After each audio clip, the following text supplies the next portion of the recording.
The morning sun shone bright over Seoul as Commander Hyun-woo Park stood on the observation deck of Orbital Station Alpha. Earth looked beautiful from this height. Blue oceans, white clouds, and green continents spread below him like a precious jewel. He never got tired of this view. "Commander, we have something strange on the sensors," called out Lieutenant Jamin from the control room. Hyun-woo walked quickly to the main screen. His heart began to beat faster as he saw what appeared on the display. Dozens of massive objects were moving toward Earth from the outer solar system. They were huge, bigger than any ship humans had ever built. "How long until they reach us?" Hyun-woo asked. 6 hours, sir." Down on Earth's surface, Dr. So-Young Kim was working in her laboratory at the Seoul Institute of Science. She studied life forms from other planets, though humans had never met any aliens before. Today felt different. Her equipment was picking up strange signals from space. Her assistant rushed into the lab. "Dr. Kim, you need to see the news right now." So-Young turned on the wall screen. A news reporter was speaking with worry in her voice. "Unknown objects approaching Earth. Military forces are being prepared. Scientists cannot identify what these objects are."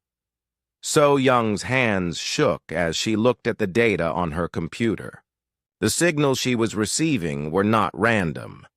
They had patterns. Someone was trying to communicate, but the message was not friendly. Captain Dong-min Lee was at the spaceport preparing cargo ships for their regular trips to Mars. His workers were loading supplies when alarms began ringing across the facility. Red lights flashed everywhere. "All ships prepare for emergency launch," came the announcement over the speakers. "This is not a drill." Dong-min ran to the control tower. "What's happening?" "Unknown ships approaching Earth. Government orders are to prepare all vessels for possible evacuation." Dong-min looked out at his cargo ships. They were not designed to carry people, but they might have to. He began calling his crew to modify the ships as quickly as possible. In another part of the spaceport, young engineer Ji-Hai Choi was working on an experimental faster-than-light drive. She was only 24 years old, but her mind was brilliant. The FTL drive was still being tested and was not ready for use. "Ji-Hai, we need that drive working now," her supervisor said as he ran into her workshop. "It's not ready. The power systems are unstable. If we use it now, the ship might explode." We might not have a choice. 6 hours passed quickly. The alien ships arrived at Earth like a dark storm. They were unlike anything humans had ever imagined. The ships looked alive with surfaces that moved and pulsed like skin. They were covered in sharp spines and glowing spots that looked like eyes. Commander Hyun-woo watched from Orbital Station Alpha as the alien fleet surrounded Earth. There were hundreds of them, each one kilometers long. His defense platforms looked like toys compared to these monsters. "Open communication channels," he ordered. The main screen filled with the image of an alien creature. It was tall and thin, covered in a hard shell that looked like crystal and metal mixed together. Its face had no mouth that humans could see, but it spoke anyway. The voice came from everywhere at once. "Humans of this world, you are weak. Your planet now belongs to the Vilethok Empire. Surrender or be destroyed." Hyun-woo stepped forward. "This is Commander Park of Earth Defense. We wish to talk. We can find a peaceful solution." The alien made a sound that might have been laughter. "There is no peace with inferior beings. You have 1 hour to surrender all military forces." The screen went dark. Dr. So-Young Kim was studying the alien signals when the first attack began. The alien ships fired beams of purple light at Earth's defense satellites. Each beam turned metal and electronics into dust. In minutes, most of Earth's orbital defenses were gone. She recorded everything she could. These aliens were not just advanced, they were completely different from humans. Their technology seemed to be alive. Their ships moved like animals, not machines. Captain Dong Min. Lee was loading people onto his cargo ships as fast as possible. Families ran onto the ships carrying only small bags. Children were crying. Parents tried to stay calm, but fear showed in their eyes. "How many can we take?" he asked his crew. "Each ship can hold maybe 300 people if we remove all the cargo." "Do it. Remove everything except life support." HFY Choi was working frantically on her FTL drive. The alien attack was getting stronger. Earth's military was fighting back, but their weapons barely scratched the alien ships. She had to get the drive working, even if it was dangerous. "Power at 60%, she told her team. "It might work, but I can't promise we'll survive the jump." The battle in space was hopeless. Commander Hyun-woo watched his defense platforms get destroyed one by one. The alien ships moved through space like living creatures. When human missiles hit them, they seemed to heal themselves. "All stations begin evacuation procedures," he ordered. "We cannot win this fight." The aliens landed on Earth's surface in several places. Their ground forces looked even more frightening than their ships.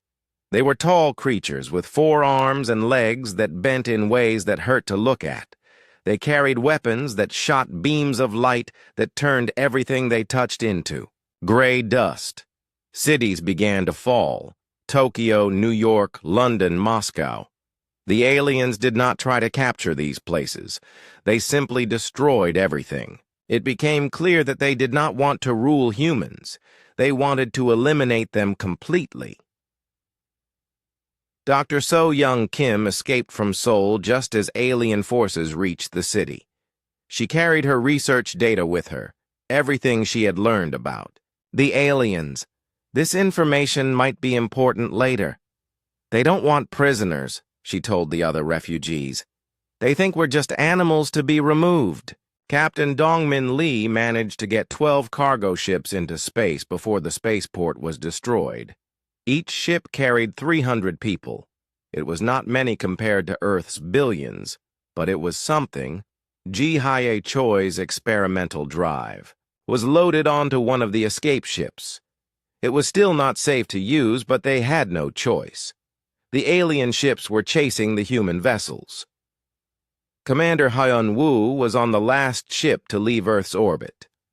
He looked back at his home planet one final time. Smoke was rising from every continent. The blue and green world he loved was turning gray and black. "Where do we go?" asked his pilot. "Anywhere but here," Hyun-woo replied. "We'll figure out the rest later." The human ships scattered in different directions. Some went toward Mars, others toward the outer planets. A few brave ships used HFY's experimental FTL drive to jump to other star systems. Not all of them survived the journey. Earth was lost. Humanity was homeless. But they were not extinct. Somewhere in the darkness of space, the survivors would have to find a new way to live. The Velthok Empire had won easily, just as they expected. They began converting Earth into a military base. The beautiful blue planet became another gray fortress in their expanding empire. But the aliens had made one mistake. They thought humans were weak and would stay weak. They had no idea what humans could become when they had nothing left to lose. 50 years had passed since Earth fell to the Velthok Empire. The human survivors were scattered across the galaxy like seeds blown by a harsh wind. They lived in hidden places where the aliens could not easily find them. Admiral Sujin Kang stood on the bridge of the ship called New Hope. She was the daughter of Commander Hyun-woo Park, who had died 10 years ago defending a human colony. Sujin was now 45 years old and commanded the largest group of human ships in known space. Her fleet was hiding in an asteroid field near a dead star. The rocks provided good cover from alien scouts. 12,000 humans lived on 30, ships of different sizes. They had cargo vessels, old military ships, and even some passenger liners that had escaped Earth long ago. "Admiral, we're getting a signal from the outer sensors," reported her communications officer. Su Jin looked at the screen. A small ship was approaching their hiding place. It was human-made but looked damaged. Burn marks covered its hull, and one engine was completely destroyed. "This is refugee ship Wanderer requesting help," came a weak voice over the radio. "We have wounded people on board." Su Jin knew this could be a trap. The Valthok sometimes captured human ships and used them to find other survivors. But she could not ignore people who might need help. "Bring them in slowly," she ordered. "Full security scan." The damaged ship docked with New Hope. Security teams were waiting when the airlock opened. 3 people came out, supporting a 4th who was barely conscious. They all looked thin and tired. The leader was a man about 60 years old with gray hair and scars on his face. "I am Wusok Jang," he said. "We escaped from a Valthok prison camp." Su Jin studied his face carefully. Prison camps were rare. The Valthok usually killed humans instead of keeping them alive. "What were you doing in a prison camp?" "I was a translator. The aliens needed someone who understood human languages and customs. They kept me alive for 3 years. In another part of the ship, Tai Ho Yoon was working in what humans called the memory room. He was 58 years old and had made it his job to save everything he could about Earth and human history. The room was filled with computers, books, videos, and artifacts from the old world. Tai Ho had been a history teacher before the invasion. Now he was the keeper of human culture. He spent his days organizing information and teaching young people about the home they had never seen. He was looking through old Earth files when something caught his attention. It was a collection of ancient human stories and myths from different cultures. Greeks, Chinese, Egyptian, Korean, Native American, all of them had similar stories about gods and heroes who came from the stars. What was strange was how similar these stories were to each other. They all talked about powerful beings who lived among humans long ago, then disappeared. They all mentioned advanced technology that seemed like magic, and they all said these beings would return someday. Tai-Ho had read these stories many times before, but today they seemed different. After 50 years of running from aliens, the old myths felt more real somehow. Minseo Han was Su Jin's second-in-command and chief strategist. She was 38 years old and had spent most of her life on ships. Her job was to plan where the fleet should go and how to avoid the Valthok. She was studying star maps when Su Jin called her to the meeting room. Wusok Jang was there, looking better after medical treatment. His story was incredible, but Minseo believed it was true. "The Valthok are planning something big," Wusok said. "They've been gathering their forces for months. I heard them talking about a final cleansing operation." "Final cleansing of what?" Su Jin asked. "Us, all remaining humans. They've found most of our hiding places. This asteroid field is one of the last safe areas." Minseo felt cold fear in her stomach. "How much time do we have?" "Maybe 6 months, maybe less." But Wusok had more to tell them. During his time in the prison camp, he had learned something important about the Valthok. They were afraid of something. "They call them the Old Makers," Wusok explained. "Ancient beings who built things across the galaxy millions of years ago. The Valthok never talk about them openly, but I could see fear in their behavior when the subject came up."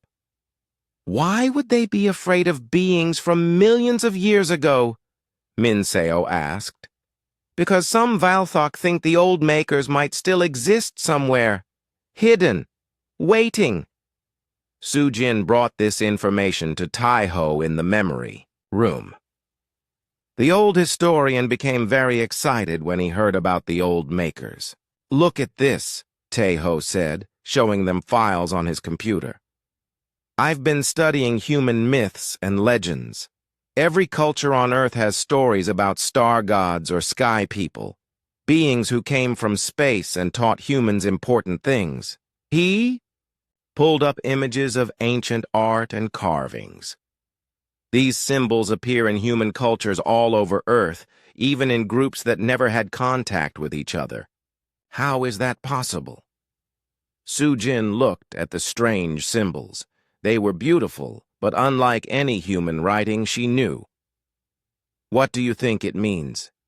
I think the old makers that the Valthok fear might be connected to ancient human history.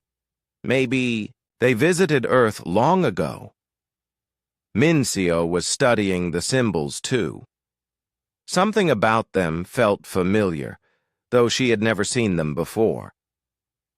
We need to find out more about this. Taiho nodded.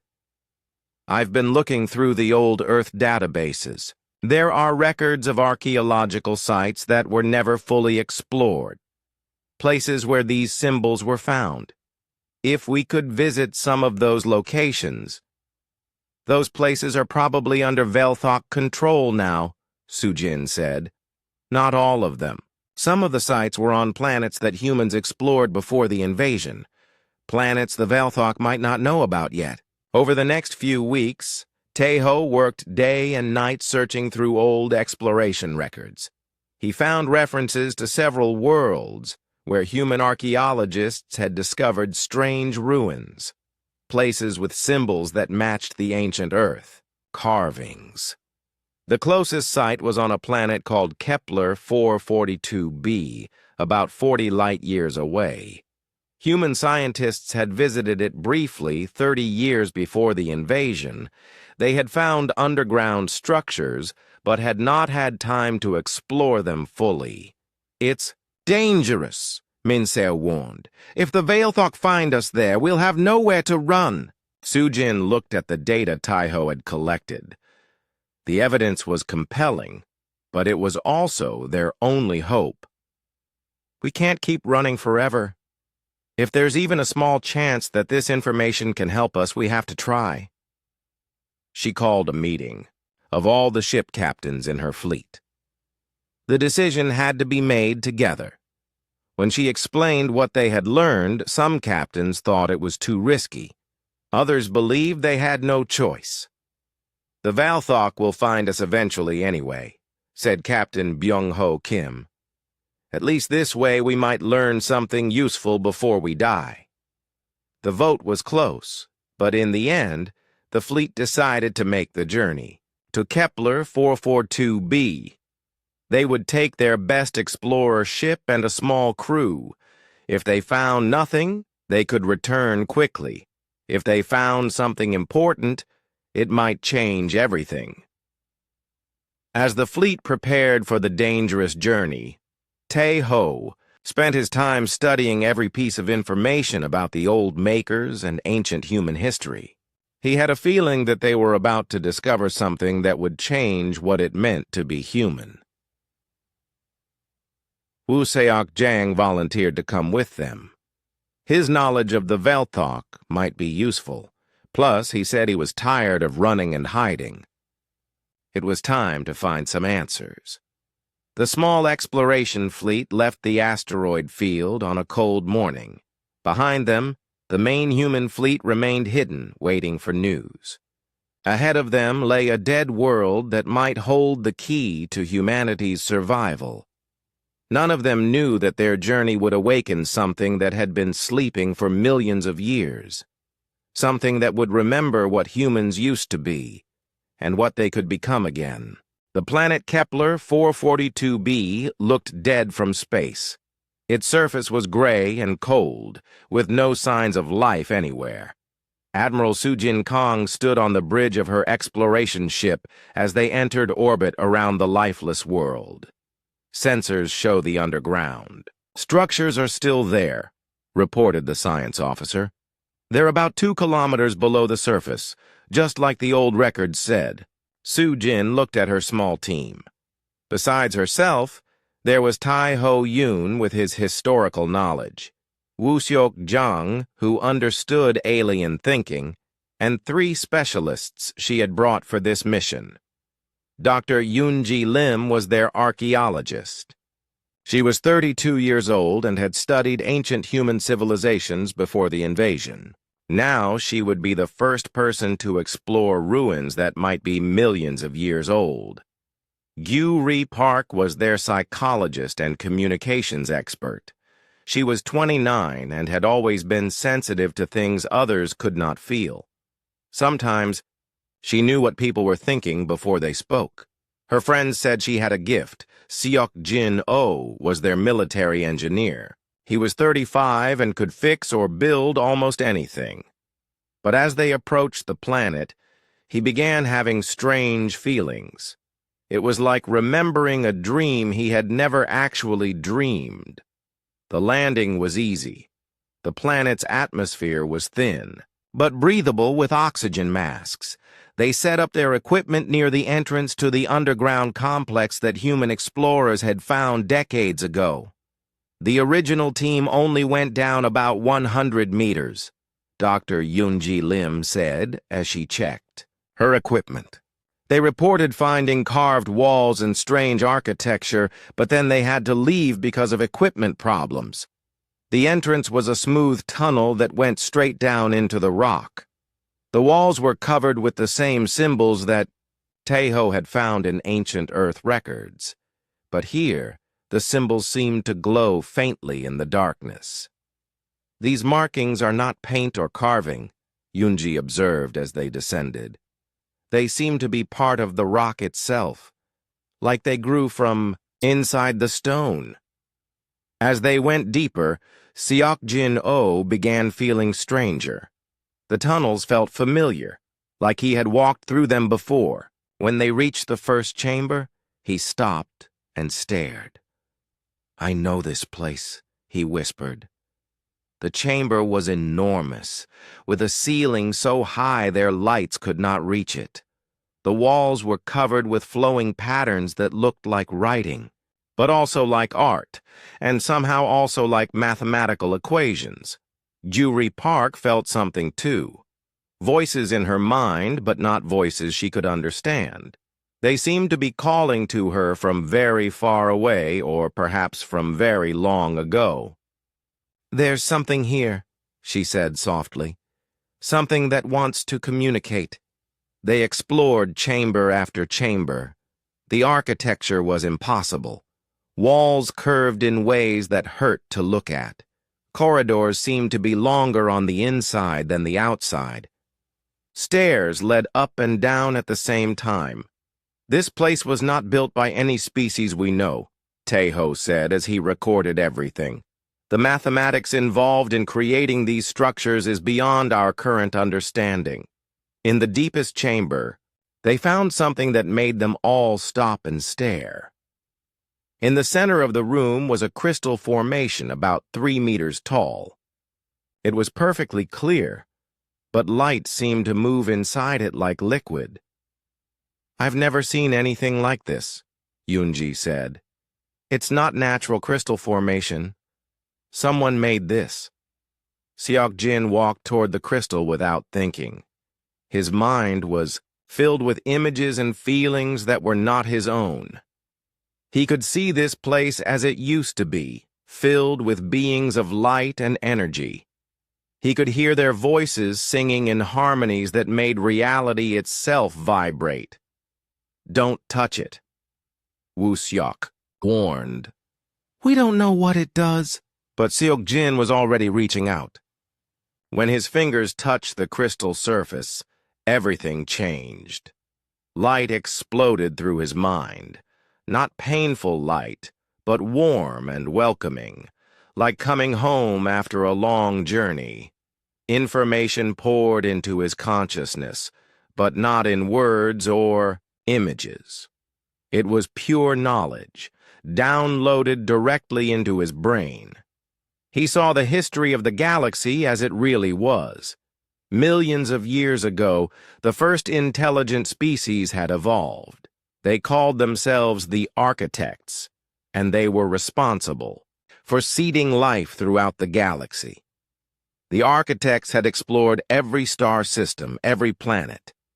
They had found worlds where life could grow and had helped it along. They had visited thousands of species as they developed, teaching them and guiding them when needed. But the architects faced a terrible enemy. From beyond the edge of the galaxy, entities made of dark matter were trying to break into normal space. These entities consumed entire realities, leaving nothing but emptiness behind them. The architects fought this enemy for millions of years. In the end, they had to make the ultimate sacrifice. They gave up their physical forms and became part of the quantum structure of reality itself. They became eternal guardians, holding the dark entities back with their own life force. When Seok Jin opened his eyes, he was lying on the chamber floor. His friends were gathered around him, worried expressions on their faces. "What happened?" Sujin asked. "You were unconscious for an hour." Seok Jin sat up slowly. His mind was still processing all the information he had received. "I know what this place is. I know what happened to the old makers, and I know why the Valthok are afraid." He told them everything he had learned. The architects, the dark entities, the sacrifice. But there was more. The architects didn't disappear completely, Seok Jin explained. Before they transcended, they created backup plans.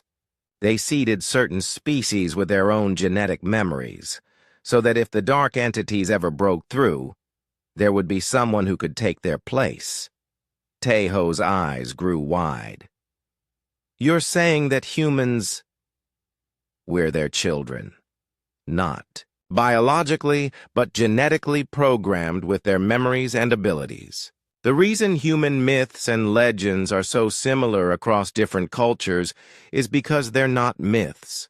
They're species memories of when the architects visited Earth." Gyuri was staring at the crystal.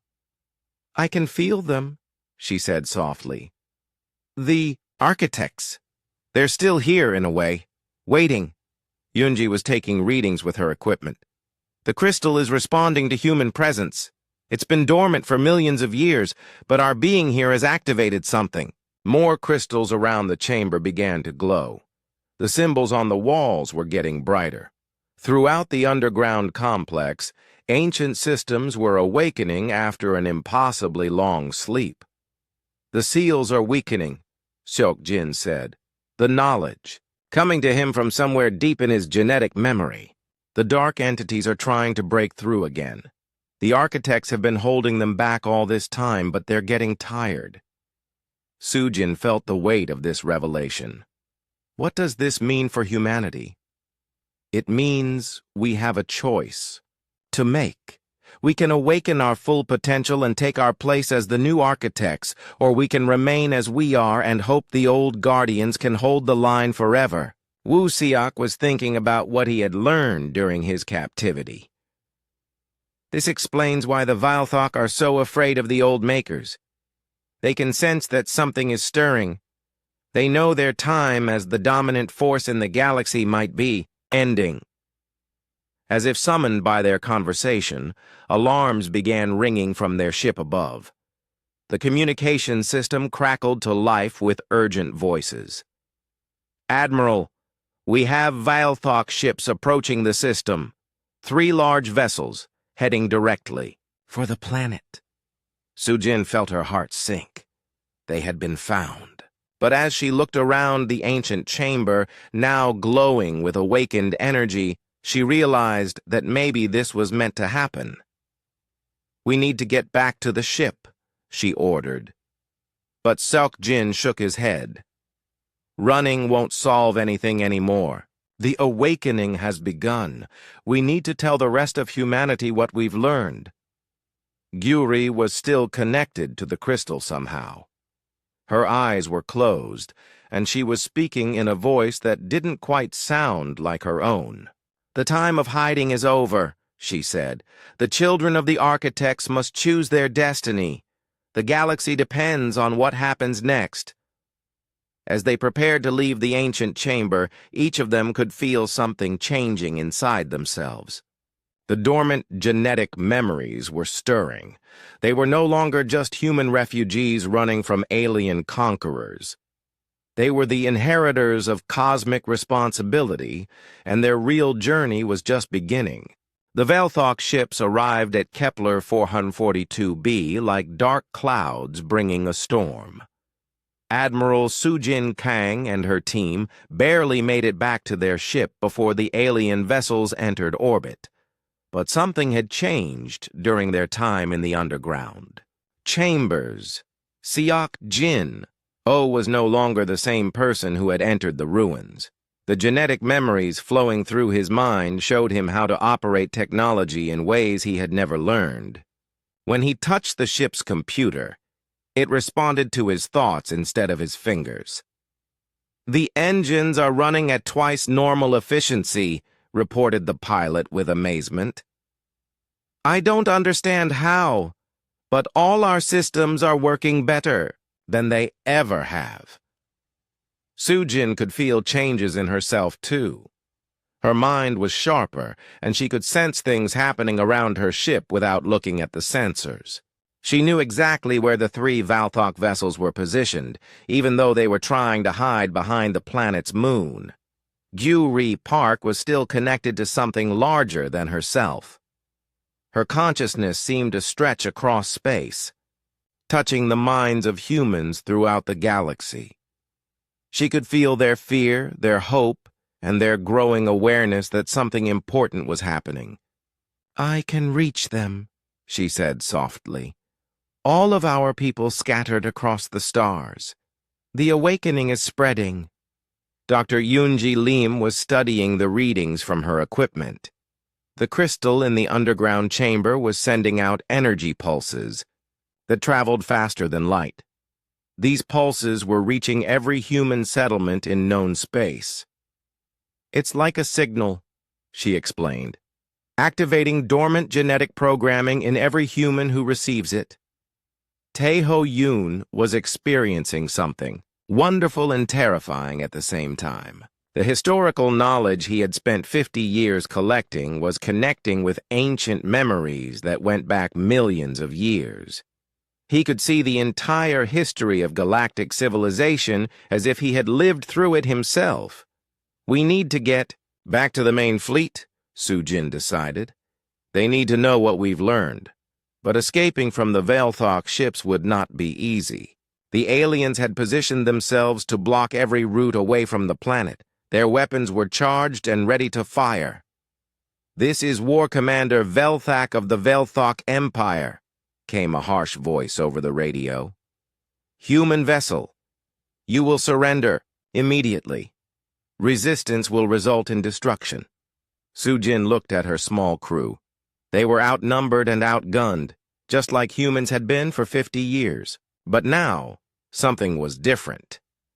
Sok Jin was standing at the engineering station with his hands pressed against the control panels. His eyes were glowing with soft blue light. "Admiral, I think I can do something about their ships." "What do you mean?" "The architect memories show me how their technology really works. Velthok ships are biomechanical, part living tissue, part machine. But the living parts were corrupted long ago by exposure to dark matter radiation. That's what makes them so aggressive." Gyuri nodded, her mind still stretched across the galaxy. "I can feel it too. The dark entities have been influencing many species, making them violent and destructive. The Velthok don't even realize they're being controlled." Sujin made a decision that would have seemed impossible an hour earlier. Instead of running, she turned her ship toward the Velthok vessels. "Open a channel to all frequencies," she ordered. The main screen showed the 3 alien ships. They were massive, covered in spines and glowing with threatening red light. But through her enhanced perception, Su-Jin could see the truth. The ships were in pain, infected by something that did not belong in normal space. Valthok commanders, this is Admiral Su-Jin Kang of the human fleet. We are not your enemies. You are being influenced by entities from dark matter space. We can help you break free. The response was immediate and angry. Human lies will not save you. Prepare to D. The alien ships fired their purple energy beams, but something impossible happened. Seok-Jin raised his hands and the beams curved away from their ship like water flowing around a stone. "How are you doing that?" Woo Seok asked in amazement. "I'm not stopping their weapons," Seok-Jin explained. "I'm healing the space around us. The dark matter corruption can't exist in properly ordered quantum fields. On the Valthok ships, alarms were ringing. Their targeting systems were failing. Their weapons were losing power." War Commander Veltak stared at his instruments in confusion. "What is happening to our systems?" he demanded. His science officer was checking readings frantically. "The human ship is generating some kind of energy field. Our biomechanical components are changing. The corruption levels are dropping." For the first time in thousands of years, Veltak felt his mind becoming clear. The constant anger and need for violence that had driven him his entire life was fading away. He could think clearly, and what he thought horrified him. "By the ancestors," he whispered. "What have we become?" Meanwhile, across the galaxy, other humans were experiencing their own awakenings. In the asteroid field where the main human fleet was hiding, people were discovering abilities they never knew they had. Young Junho Shin was only 16 years old, but he was changing faster than anyone else. His consciousness was expanding beyond his physical body. He could see across vast distances and communicate with people on other ships without using radios. "Something is happening to me," he told his parents. "I can see so much. I can feel the space between stars, and there's something else out there, something that's been waiting for us to wake up." His parents were frightened, but also amazed. Their son was becoming something more than human, yet he was still their child. In another part of the fleet, Captain Byung-ho Kim was discovering that he could understand the quantum mechanics of his ship's engines without any training. Engineers who had worked on faster-than-light drives for decades were asking him questions about how the technology really worked. "It's like I've always known this information," he told them, "but I'm just remembering it now." Dr. Yoonji Lim was receiving reports from human settlements throughout the galaxy. The same thing was happening everywhere. People were awakening to abilities that should have been impossible. They could manipulate matter at the atomic level, communicate across any distance instantly, and understand technologies that were beyond current human science. But the most remarkable change was happening to their ships and equipment. Metal was becoming responsive to thought. Electronics were evolving into something between technology and living tissue. Human vessels were transforming into something that had never existed before. Back at Kepler 442b, War Commander Veltak was struggling with his newly clear mind. He opened communication with the human ship again, but this time his voice was different. The harsh anger was gone. "Human Admiral, what have you done to us?" Su-Jin looked at the alien commander on her screen. His crystalline features looked softer, somehow more peaceful. "We haven't done anything to you. We've removed something that was done to you long ago." "The corruption," Veltak said slowly. We remember now. Our ancestors spoke of a time before the burning anger, before the need to conquer and destroy. But that was thousands of years ago. Gyu-Ri stepped forward. Through her enhanced abilities, she could sense the truth about the vile Thok. Your species was one of the first to be infected by the dark entities. They used you as weapons to spread chaos and violence throughout the galaxy. And now? Velthak asked. Now you can choose your own path, Sujin replied. Young Junho Shin, still in the asteroid field light years away, was experiencing something extraordinary. His consciousness was expanding beyond anything that should have been possible for a human mind. He was beginning to transcend physical existence entirely. In his expanded state, he could see the cosmic situation clearly. The dark entities were still trying to break through into normal space.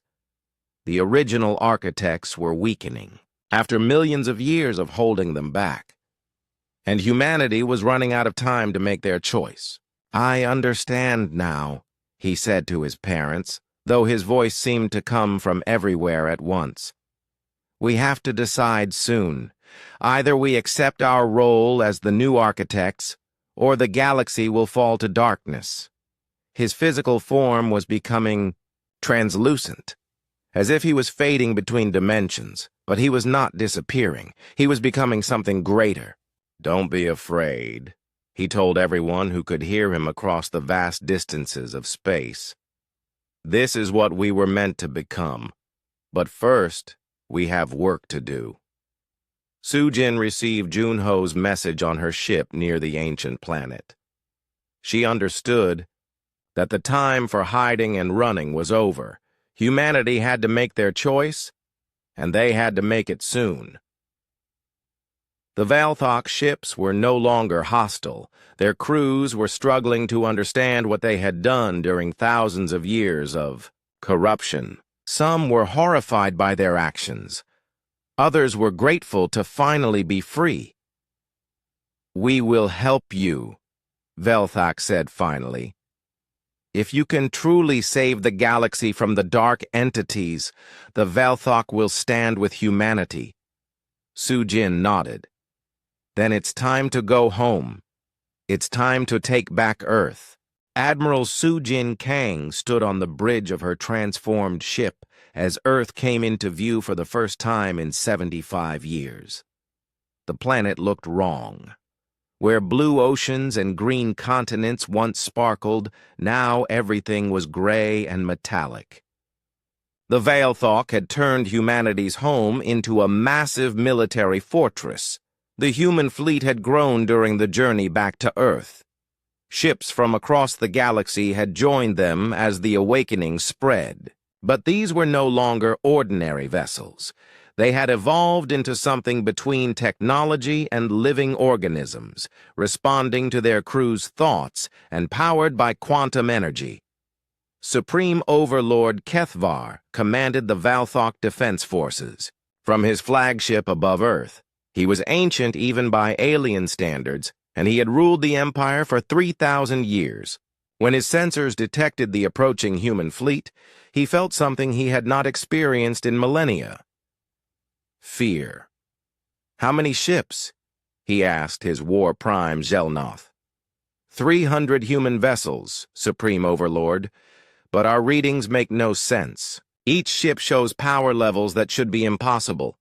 Kethvar studied the data. The human ships were small compared to his fleet of 10,000 biomechanical warships. But the energy signatures were unlike anything in Valthok records. Are these truly the same species we defeated so easily before? War Prime Zelnoth was equally confused. The technology appears to be based on principles we do not understand. It is as if they have learned to manipulate the fundamental forces of reality itself. On the human flagship, Dr. So-Young Kim sat in the science station. She was now 100 years old, but the architect awakening had restored her youth and vitality. The knowledge flowing through her enhanced mind allowed her to understand alien biology in ways that had been impossible before. "The Valthok ships are showing signs of instability," she reported to Sujin. "The dark matter corruption is breaking down now that we're close enough to project healing energy." Young Junho Shin was no longer entirely physical. His consciousness existed partially in normal space and partially in the quantum dimensions where the original architects had transcended. Through him, the voices of the ancient guardians could speak to the human fleet. "The seals are failing faster now," he announced, his voice seeming to come from everywhere at once. "The dark entities sense that change is coming. They are pushing harder against the barriers." Sujin felt the weight of cosmic responsibility settling on her shoulders.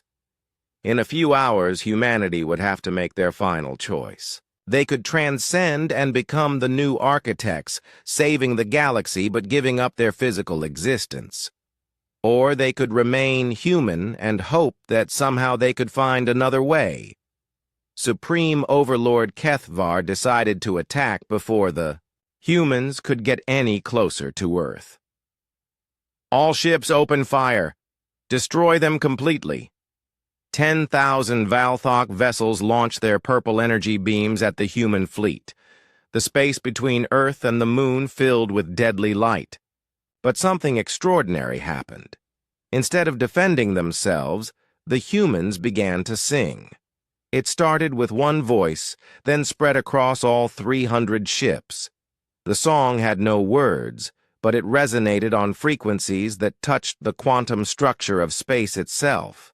The melody was hauntingly beautiful, and it seemed to heal everything it touched. The Valthok energy beams slowed down, then stopped completely. The purple light faded to soft blue, then to warm white. Where the healing song reached the alien ships, their biomechanical components began to change. The corrupt, aggressive modifications that had been forced on them by dark matter influence started to dissolve. The ships themselves were being freed from thousands of years of infection. War Prime Gelnoth stared at his instruments in amazement. "Supreme Overlord, our weapons are not responding. The bioneural networks are rejecting the attack commands." Kethvar felt his own mind clearing for the first time in 3 millennia. The constant rage and need for domination that had driven the Valthok Empire was fading away. "By the ancient memories," he whispered. "What have we done?" Across the Valthok fleet, similar awakenings were happening. Thousands of alien warriors were remembering what their species had been like before the corruption. They had once been peaceful explorers and scientists, traveling the galaxy to study and learn rather than conquer and destroy. On Earth's surface, something even more remarkable was taking place. The gray military installations were changing color. Plants that had been extinct for 75 years were beginning to grow again. The planet itself was responding to the healing energy projected by the human fleet. Junho Shin's transcended consciousness was growing stronger. He could see across multiple dimensions now, watching the ancient architects as they struggled to maintain the cosmic seals.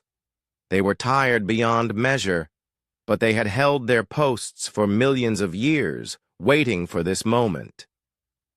"It is time," he announced to both fleets. "The choice must be made now." Sujin knew what he meant. Every human in the fleet could feel it. The awakening had reached its peak. They could transcend now and become eternal guardians like the original architects. They would save the galaxy, but they would no longer be human in any physical sense. "There has to be another way," she said. Junho's form shimmered between dimensions. "There is, but it requires perfect unity among all humans and absolute trust from our former enemies." On the Valthok flagship, Supreme Overlord Kethvar was struggling with memories of his species' true nature. Before the corruption, the Valthok had been allies of the original architects. They had helped to maintain peace and order throughout the galaxy. "Open communication with the human fleet," he ordered. Sujin's face appeared on his screen, but she looked different now. Her eyes held depths of knowledge that seemed infinite, and energy flowed around her like living light. "Supreme Overlord," she said, "we know what your people once were. We know you were not always conquerors." "The humans speak truth," Kethvar replied. "We remember now. Our ancestors were guardians, not destroyers. The corruption made us forget our true purpose." Junho's voice reached both fleets simultaneously. "The dark entities are breaking through. The final seal is failing. But together, we can do something the original architects could not." "What do you mean?" Sujin asked. "The architects had to choose between transcendence and physical existence, but we have something they did not have. We have unity between species. If humans and Valthok work together, we can become temporary architects, repair the seals, and then return to physical form. It was an incredible risk. If they failed, both species would be destroyed. If they succeeded but could not return to physical existence, they would be trapped forever in quantum space." Dr. So-Young Kim was analyzing the cosmic situation through her enhanced perception. "The mathematics are possible," she announced. "But every human and every freed Valthok would have to participate. One single mind refusing to cooperate would doom us all." Across both fleets, the decision was made not by leaders or votes, but by something deeper. Every individual, human and alien alike, felt the truth in their hearts. This was what they were meant to do. The transcendence began slowly. Junho, who was already partially beyond physical existence, became the bridge between dimensions. One by one, every conscious being in both fleets began to phase out of normal space. Sujin felt her physical form dissolving, but she was not afraid. Her consciousness expanded to encompass star systems, then galaxies.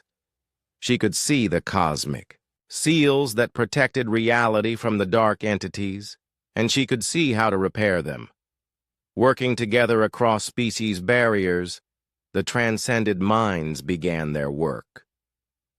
They reinforced the ancient barriers, sealed the cracks that had developed over millions of years, and pushed the dark entities back into the void where they belonged. The work took eons from their perspective, but only moments in normal time. When it was finished, they faced their final choice. They could remain as eternal guardians, or they could trust in their work and return to physical existence. They chose to return. Light exploded across the solar system as hundreds of thousands of consciousness returned to physical form.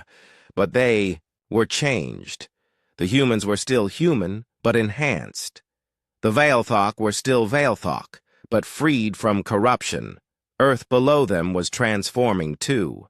The gray military installations were dissolving, replaced by cities that seemed to grow from the planet itself. Oceans were returning to their natural blue. Continents were becoming green again. Sujin found herself back on her ship's bridge, but everything was different. She could still access the cosmic knowledge when needed, but she was fully human again. Around her, her crew was experiencing the same mixture of transcendent wisdom and familiar humanity.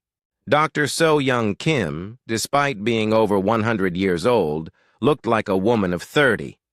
The transcendence had not just healed the galaxy, it had healed everything it touched. Supreme Overlord Kethvar was no longer a warlord.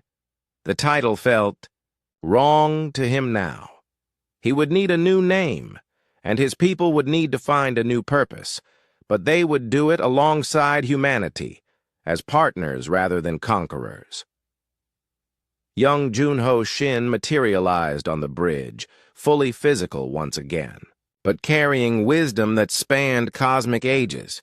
"It is finished," he said simply. "The galaxy is safe. The seals will hold for millions of years to come." Su Jin looked out at Earth, her restored homeworld. "And what happens now?" "Now we build something new," Junho replied. "Not just